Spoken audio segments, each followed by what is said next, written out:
Greetings, brethren. Haxamaic, happy feast on this third day of the Feast of Tabernacles for 2014. And I guess I should be saying how, Kimosabe. Okay, it finally unfroze. I don't know if it did that on your screen, but for a moment, my hand froze up in the air like this on my screen. It reminds me of that. This is a time, remember one of the things we learned in yesterday's, the sections, the first one or two, three sections from the Ambassador College Bible Correspondence course on the Feast of Tabernacles that we'll be continuing to go through today and tomorrow, next few days, till we finish the entire lesson 38. One of the lessons pointed out a scripture that says we shall surely rejoice. God commands us to surely rejoice, and I ended yesterday by saying I hope you, if nothing else, you got that point. That's the main point, that you shall surely rejoice during God's feast. And, you know, having seen that, read that to you, and shared that with you, and then emphasized it with you, well, I called around, found me a nice Mexican restaurant yesterday. I love Mexican food. Didn't have anybody to go with me, but I just took myself and called ahead and found out they had really friendly waitresses and people there, and they just made it a very special meal and occasion there with them. I even had a dosaki, a good Mexican beer to go along with that Mexican food, and me and that food rejoiced before the eternal yesterday. So you be sure you are doing the same, and give us some prayer. Tell God you want to rejoice, and He'll provide the means and the places, and of course we should be doing what we need to be doing in respect for that during the year. But friends, here's what we're going to do. We're going to pick up today on this third day of the Feast of Tabernacles for 2014. This is the 11th day of October 2014 on the pagan Roman calendar. On God's sacred holy calendar, though, it is the 17th day of the 7th month. The Feast of Tabernacles, as you know from Scripture, begins on the 15th day of the 7th month. So 15, 16, 17, we're now the third day of the Feast of Tabernacles for this year. And we're going to pick up with where we left off yesterday in a section titled, let me see, how do I bring that full screen? I think I hit this button. Yes. A section today we're going to pick up in called Old Testament Israel failed to keep the Feast of Tabernacles. We got through the first two questions in that section before the recording I was playing for you hung up on the video player, so we'd gotten through a lot of it yesterday, so we said that was a good place to stop. We'll pick up with question 3 in this section. Old Testament in Israel failed to keep the Feast of Tabernacles. We'll pick up from there. It's a recording of Dan Listen and myself on a beach in Florida. I'm going to have some fun with you. During our recording, we told you it'd be from a secret location. We gave you clues each day as to where we'd be and see if people could guess where we were. We moved from beach to beach, city to city along the way through Florida as we did this. This wasn't this year. This was a couple of years ago in 2012. And if a camera shot picks up on Dan, you'll see he had just come back from the Philippines, had gone through some trials and had lost a lot of weight. You'll see a very, very thin Dan if we show a video clip. One of the days, there's a close-up shot on Dan. You'll see very thin. He's gained his weight back, and he's back to his normal weight now.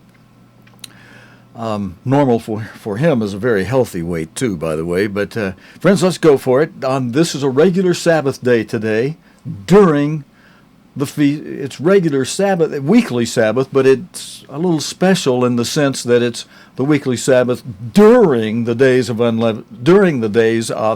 the Feast of Tabernacles. I've almost got my feast seasons reversed around there. We're in the fall season. This is the Feast of Tabernacles. We can eat leavened bread and all you want with your meals. You can even pig out a little bit during this time. God says,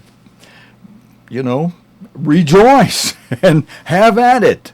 And he commands that. So, brethren, this should not be a week of austerity for you. It should not be a week, well, I think I'll study the news extra this week, especially since Steve decided to take off a few days on Nightcast, not giving that to us. I'll just study myself. Don't stick your nose too much in news this week, friends, like a few people I've seen putting stories across on Facebook. We do need to keep aware of things. Yes, God commands us in Luke 21:36 to watch and pray, and there's not really an exception to that.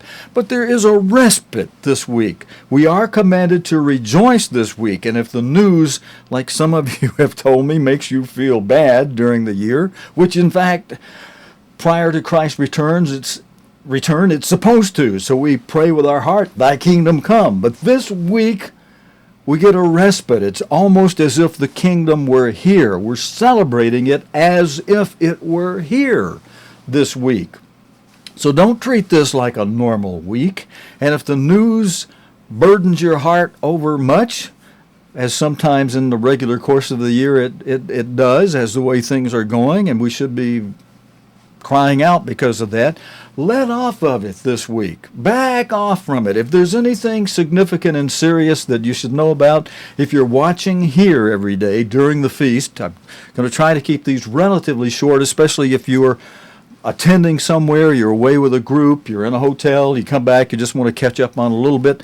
We're just going to go through the basics, the rudiments, something they're probably not going to do. Most feast nights, somebody's going to speak, about something, and Mr. Armstrong told the ministry to cover the branches and the twigs. He would stay with the trunk of the tree. And so,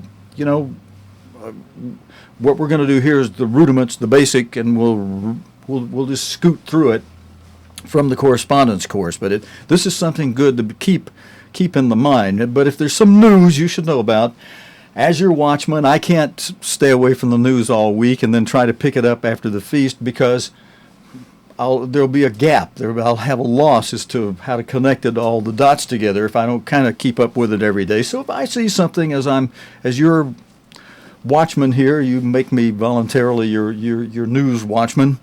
If I see something you should be aware of, believe you me, I'll tell you during one of our live transmissions that I'm doing daily during this Feast of Tabernacles this year, 2014. Right now, just don't worry about the news over much. You know the main stories that are going on. Not a lot has changed. There is an American about to have his head whopped off, but that's just the way the news, that's the way it's going. And that's the kind of administration we have that has created an atmosphere where people think they can get away with that kind of thing right now. And things are destined because of the courts of America passing laws the way they are, or refusing to pass laws, refusing to hear things in the Court of Appeals, the appellate level courts, the Supreme Court, Superior Court, so that victories, it occurs as if it were a victory for those who love perversion. And, because of that kind of thing, the promises for none of these diseases in Exodus 15:26, God says, if you diligently hearken to observe my law and do my commands and my statutes, I'll put none of these diseases on you. And then many of you are familiar, especially if you watch our Nightcast program, I thump it a lot from Leviticus 26, Deuteronomy 28, the two chapters on the blessings and cursings. The first half of both of those chapters, God says, if you obey me, you get all these blessings. And he enumerates the blessings. And then once he goes through those, then he says, now listen, on the other hand, if you don't obey me, then you get just the opposite of all those blessings. You get cursings. And then after those reversed blessings into cursings, if you're not obeying me still, then I'll bring the curses 7 times more on you. And then if you still refuse to obey me, then like Leviticus 26 verse 19 says, I will break the pride of your power. And we're already beginning to see we're at that level of transgression in the nation of the United States. Manasseh is at that level of transgression such that God is beginning to break the pride of the United States, of the children of the modern day descendants of Manasseh. And Ephraim, you're not off the hook either. The UK is beginning to have its pride sapped. Now you scooted by this time with Scotland, Brother Dan, wanting to squeeze out of the United Kingdom realm. which would have been a real blow to the pride of the power of the United Kingdom. It's already no longer Great Britain, as the world once knew it, where the sun never sets on Great Britain. But now the United Kingdom has its woes. But that's stuff for the news for the regular year. Let's focus on the basic rudiments. Let's get into this recording that Dan and I made from Oceanside, from an oceanside, not a city called Oceanside, but from alongside the ocean in various places in Florida.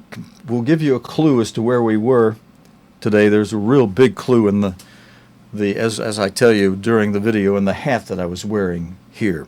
But let's go for this correspondence course. We're picking up again in the section. It's about the third or fourth section in.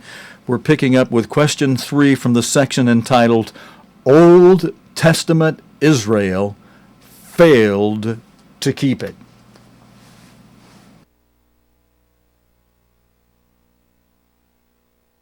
Three of this section. Did God later change the location for the Feast of Tabernacles, and in the early years of King Solomon have a temple built there? We'll go to the 1 Kings 8 for the answer to this, and we'll look to verses 1 and 2.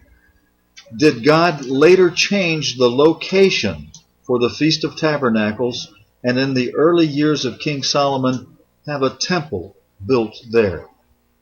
1 Kings 8.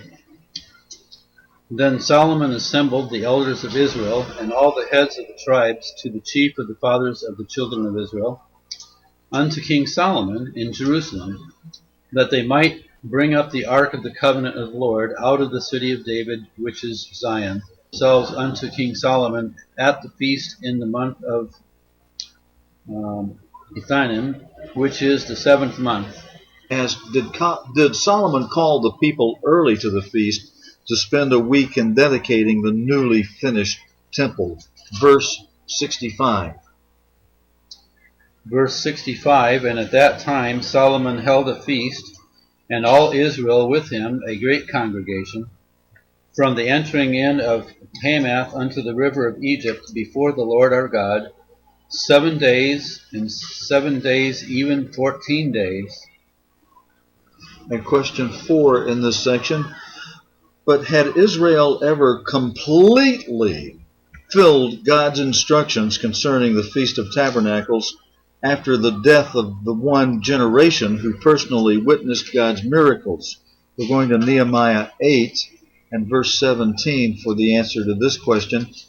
But had Israel ever completely fulfilled God's instructions concerning the Feast of Tabernacles after the death of the one generation who personally witnessed God's miracles?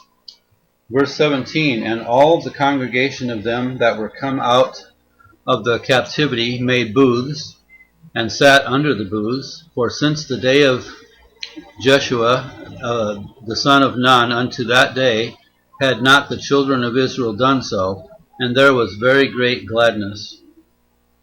And question 5, what did wicked King Jeroboam do after his successful rebellion against Solomon's son? And we'll turn to 1 Kings 12 for the answer to this question. What did wicked King Jeroboam do after his successful rebellion against Solomon's son? That would be Solomon's son Rehoboam. 1 Kings 12 verse 32. Verse 32, and Jeroboam ordained a feast in the 8th month, on the 15th day of the month, like unto the feast that is in Judah, and he offered upon the altar. So did he in Bethel, sacrificing unto the calves that he had made, and he placed in Bethel the priests of the high places which he had made. And this question continues, did he assume that where God's days were kept didn't really make any difference? And the correspondence course has a comment here to answer that. Jeroboam's action was normal for carnal-minded people everywhere. They don't know who or what God really is. Jeroboam's conception of how to worship the true God was merely his own man-devised idea. And there's a parenthetical reference to verse 33. The course now asks us to be sure to read the whole passage from 1 Kings 12:26 to the end of the 13th chapter. The 13th chapter revealing how God mercifully gave Jeroboam further instruction backed up by a series of miracles, verses 3, 4, and 6, and a further opportunity to repent, verse 6. But Jeroboam did not repent of counterfeit religion, verse 33, and he suffered the penalty, verse 34.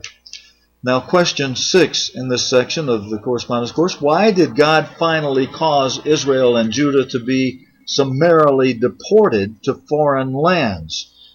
Ezekiel 20, and we'll look at a whole string of verses there, beginning with verse 13. We'll look at verse 13, 16, 20, 21, 24, and 34. We'll start with verse 13 of Ezekiel 20. Verse 13, But the house of Israel rebelled against me in the wilderness. They walked not in my statutes, and they despised my judgments, which if a man do, he shall even live in them. And my Sabbaths they greatly polluted. Then I said, I would pour out my fury upon them in the wilderness to consume them. And verse 16. Verse 16, Because they despised my judgments and walked not in my statutes, but polluted my Sabbaths, for their heart went after their idols. Verse 20 and 21. Verses 20 and 21, And hallow my Sabbaths, and they shall be a sign between me and you, that ye may know that I am the Lord your God. Notwithstanding, the children rebelled against me. They walked not in my statutes, neither kept my judgments to do them, which if a man do, he shall even live in them. They polluted my Sabbaths. Then I said, I would pour out my fury upon them, to accomplish my anger against them in the wilderness. Verse 24. Verse 24, Because they had not executed my judgments, but had despised my statutes, and had polluted my Sabbaths, and their eyes were after their fathers' idols. And verse 34. And verse 34, And I will bring you out from the people, and will gather you out of the countries wherein ye are scattered, with a mighty hand, and with a stretched out arm, and with fury poured out. And of course asks us to notice that Sabbaths is plural, speaking of annual Sabbaths as well as the weekly Sabbaths. The annual Sabbaths as well as the weekly Sabbath. The Bible always speaks of the weekly Sabbath in the singular. And then a comment: for long continued disobedience, chiefly their utter disregard of God's weekly and annual Sabbaths, they were transported into slavery.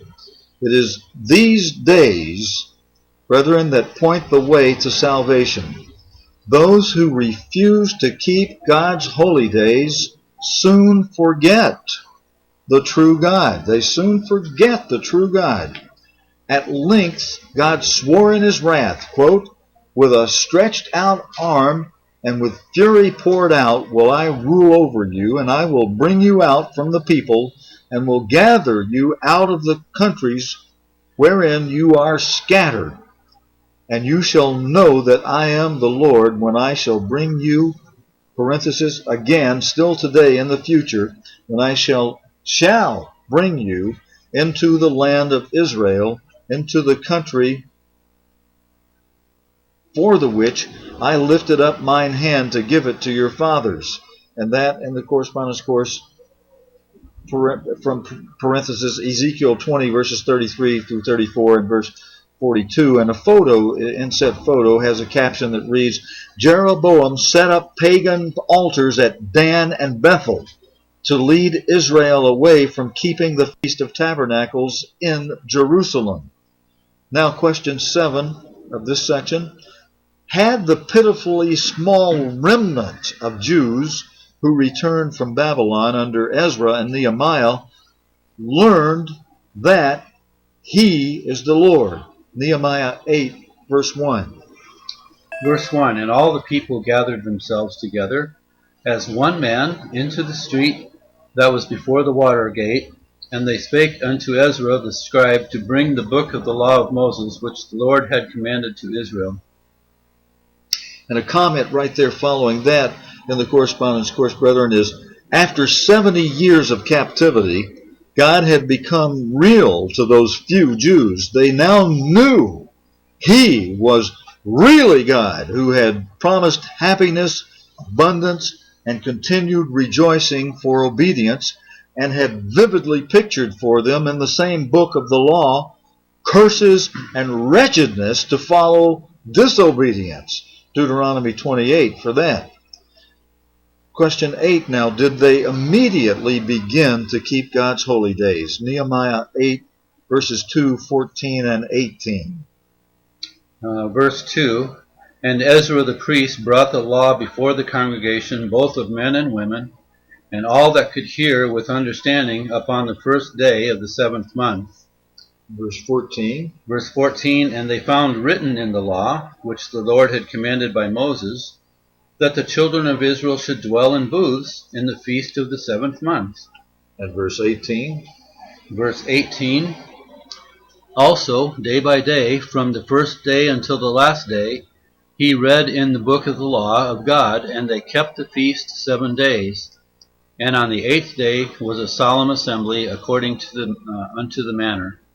And the next part of that question asks, and did they immediately set about learning the laws of God, which, if kept, would bring about peace, happiness, and prosperity? Nehemiah 8, verse 18.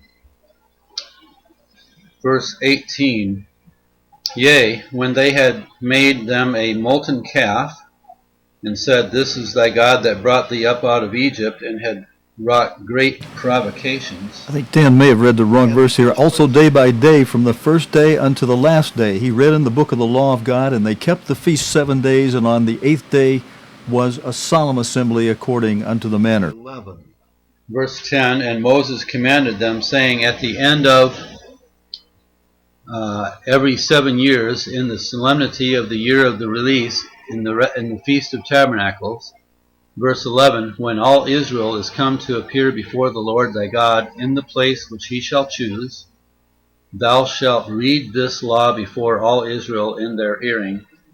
And at this next point in the correspondence course is a photo which has a picture of Dan. Now, not the Dan sitting next to me reading these scriptures to you, but the city of Dan and Bethel, the areas where Jeroboam placed his golden calves. And then there's following that is a comment.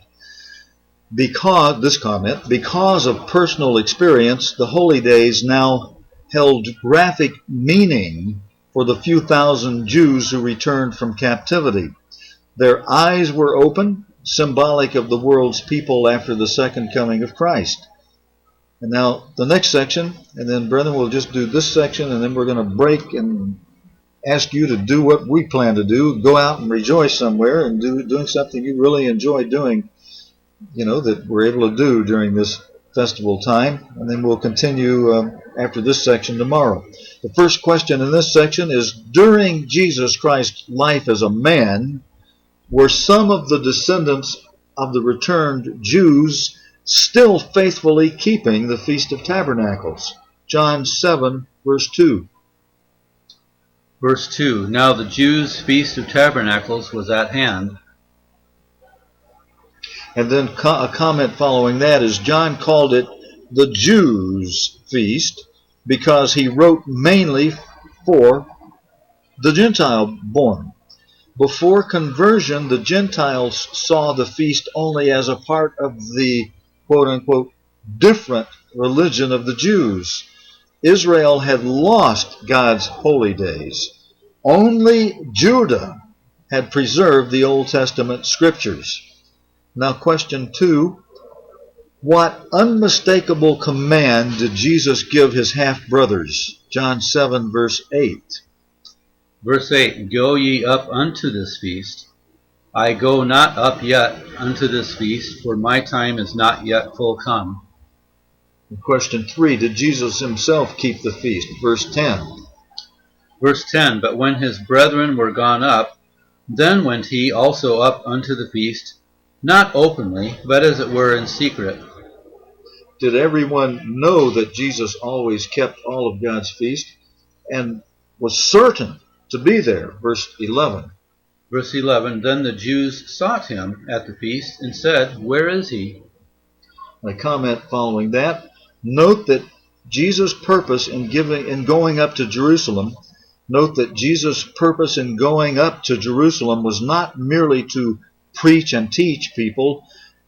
He had boundless opportunities to address the multitudes who followed him continually. Rather, his problem was to find time alone. Mark 1, verses 35 through 38. Now, question 4. Did Jesus have every reason in the world not to go up to Jerusalem? John 7, verses 1 and 10.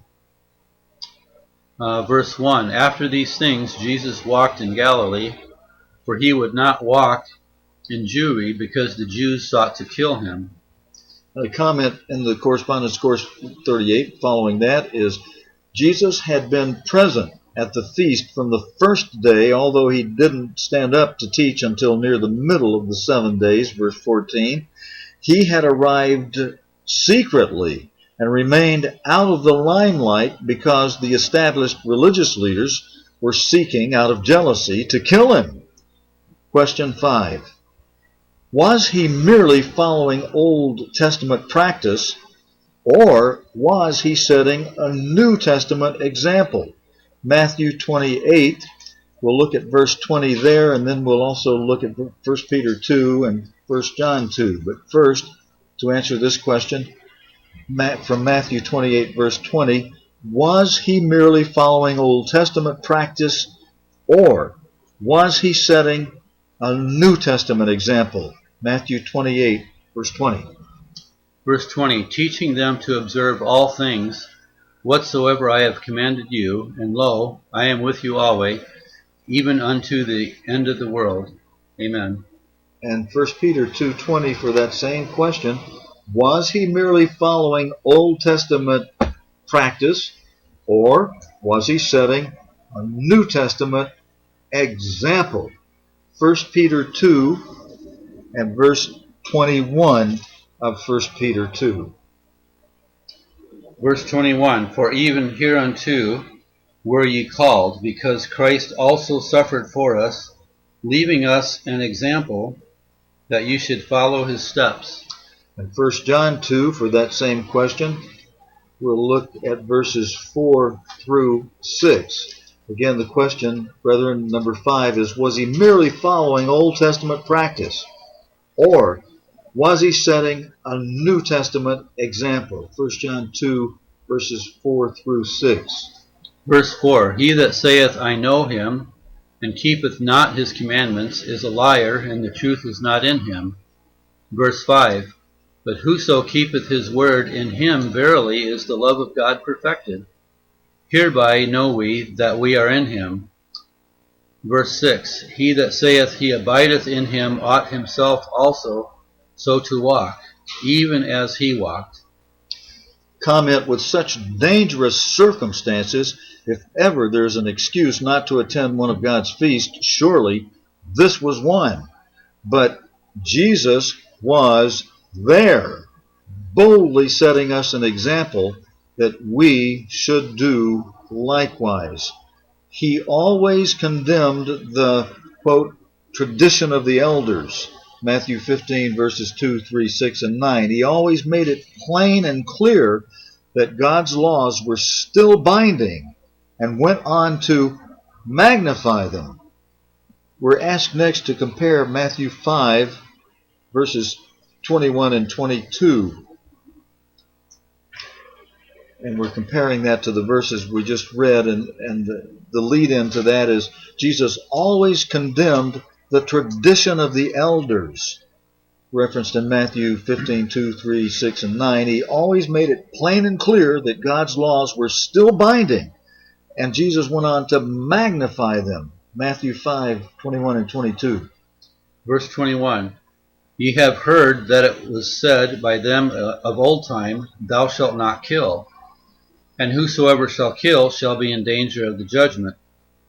Verse 22, but I say unto you that whosoever is angry with his brother without a cause shall be in danger of the judgment. And whosoever shall say to his brother, Raka, shall be in danger of the council. But whosoever shall say, Thou fool, shall be in danger of hellfire. And then in the correspondence course it adds, you've heard, but I say, no example of animal sacrifice was set for us, but he kept every one of God's holy days. Now the next section, brethren, the Apostle Paul kept the feast. After Christ's death and resurrection, he personally taught the Apostle Paul in preparation for his ministry. Galatians 1 verses 11, 12, verses 15 through 18. Had Christ done away with his Father's feast days, he certainly would have revealed it to Paul personally. Notice Paul's example. Question 1 in this section. Did the Apostle Paul follow Jesus' example long after everything that was, quote unquote, nailed to the cross was nailed there? 1 Corinthians 11 and verse 1 for the answer to that. Did the Apostle Paul follow Jesus' example long after that was, quote, nailed to the cross, after everything that was nailed to the cross was nailed there? 1 Corinthians 11, 1. Verse 1, be ye followers of me, even as I am also of Christ. Question 2, then did Paul keep the Feast of Tabernacles? Acts 18 and verse 21. Did Paul keep the Feast of Tabernacles? Verse 21, but bade them farewell, saying, I must by all means keep this feast that cometh in Jerusalem. But I will return again unto you, if God will. And he sailed from Ephesus. And see comment. The comment is, in 50 A.D., Paul crossed over from Asia into Europe and began to preach the gospel at Philippi on the day of weeks, Pentecost, according to the inspired original Greek, Acts 16, verse 13. Pentecost is also called the Feast of Weeks in the Old Testament, Deuteronomy 16, verse 10. After a few weeks at Philippi, Thessalonica, Acts 17, verse 1, Berea, verse 10, and at Athens, verse 16, Paul came to Corinth in the late summer of AD 50. After spending several Sabbaths teaching in the synagogues, Acts 18, verse 4, he continued to hold meetings in the house of justice, verse 7, for a year and a half, for a year and 6 months, verse 11. This brings us to the spring of 52 A.D. After a riot stirred up against the apostle was quelled, Paul yet, quote, tarried there a good while, and then took his leave of the brethren and sailed thence into Syria, verse 18. It was now well into the summer of AD 52. The days of unleavened bread and Pentecost were past. Obviously, it was nearly time for the Feast of Tabernacles. Here then was a major autumn festival, verse 21, worth going all the way to the headquarters feast at Jerusalem. The only logical reason for Paul's emphatic refusal to spend even a few days at Ephesus after long sojourns at lesser places, verse 20. Some modern translations of the Bible omit Acts 18:21, as does the Catholic version. But all Greek manuscripts include it. And I think it's trying to tell us here all certain number, but it's kind of messed up in the transcript I have here. Very messed up. But all the Greek manuscripts include it. The only manuscripts which leave it out are those 5 copied in Egypt and in Italy under the influence of Simon Magus followers. They date from the days of the Emperor Emperor Constantine, who forced his Sunday and Easter on the professing Christian church in place of God's holy days. There would have been no reason to try to add this verse to the Bible, but there's every reason why men would like to hear it, would like to tear it out of the inspired text. The counterfeit church, which developed within the bounds of the Roman Empire, was never willing to keep the Feast of Tabernacles. It was a pagan church, but God's true people do keep it. Actually name names of individual Sabbath and holy day keepers who lived in England over 400 years ago. This is the church which is really founded on the New Testament, on Christ's example, and on the teaching of Christ's apostle to the Gentiles. And when we pick up with the correspondence course from this point tomorrow, brethren, we'll be picking it up with the teaching of Christ apostle to the Gentiles. Until then, this is Stephen Lloyd Gilbreth with Dan Listen, our secret location in Florida. Hope you can guess from this hat. We'll give you a bigger clue tomorrow. Until then, happy feast, Chag Sameach.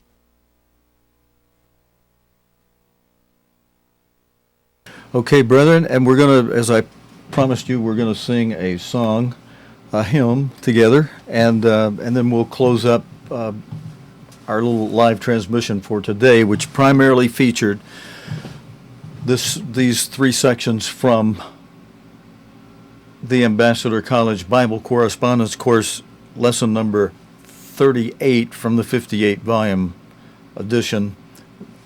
This lesson being on the Feast of Tabernacles, and we'll pick up with the following section as we explain there tomorrow. All right, for the hymn, I'm just kind of stalling in a way now. I hope the media player has stopped working. Oh, thanks a lot, folks. I think I can simply reload it. I would like to sing a hymn with you, and I did prepare a hymn for today, being the Feast of being the weekly Sabbath during the Feast of Tabernacles. Good, I didn't say Feast of Unleavened Bread again this time. And I have got the player back up. Good. And now I just need to resize it so that it will fit the songbook and the lyrics that will scroll across the screen.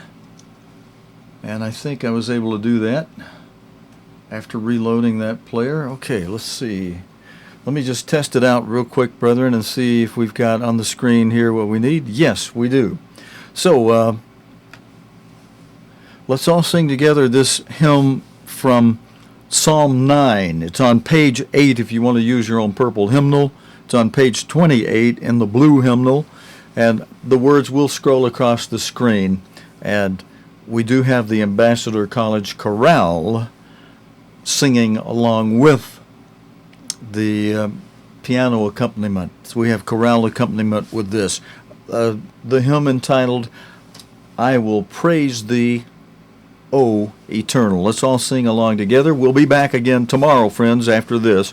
After we sing this hymn, we'll close, and then we'll be back tomorrow for the Feast of Tabernacles 4 with the next section from this Lesson 38, Feast of Tabernacles, from the Ambassador College Correspondence Course. Okay, together now, let's sing, I Will Praise Thee, O Eternal.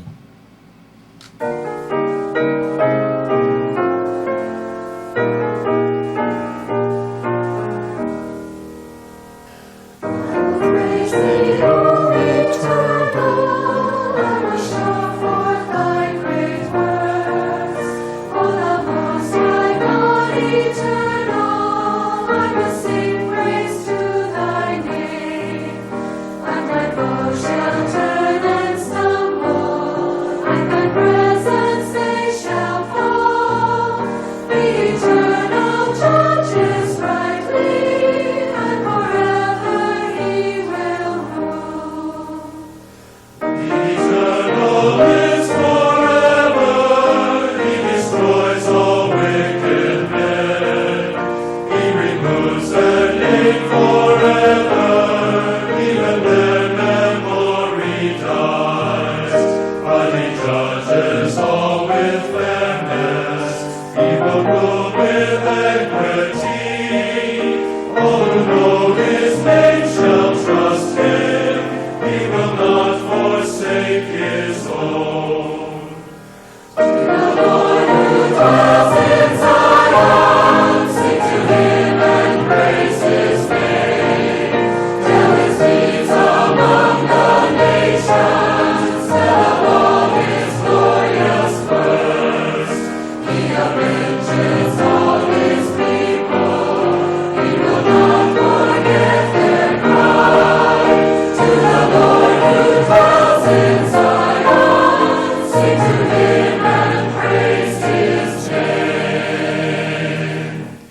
Thanks for singing along, friends. Thanks for joining me today on this regular weekly Sabbath during the